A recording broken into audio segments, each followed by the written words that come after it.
Hello everybody and welcome. In this video I will show you how to pair your headphones Beoplay E8 Sport with your PC. You have to start by click on the Windows icon, now go to Settings, Devices, add Bluetooth. Now open the charging case and remove your headphones from the charging case. If we can see blue flashing light, it means that we should enter into pairing mode. So just press and hold connectional button on your headphones.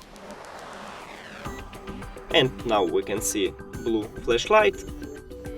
So we should see it on the list. Now click on it. Click again if you have same. So, if you have the same mistake, just click again at Bluetooth, and press and hold both connectional buttons.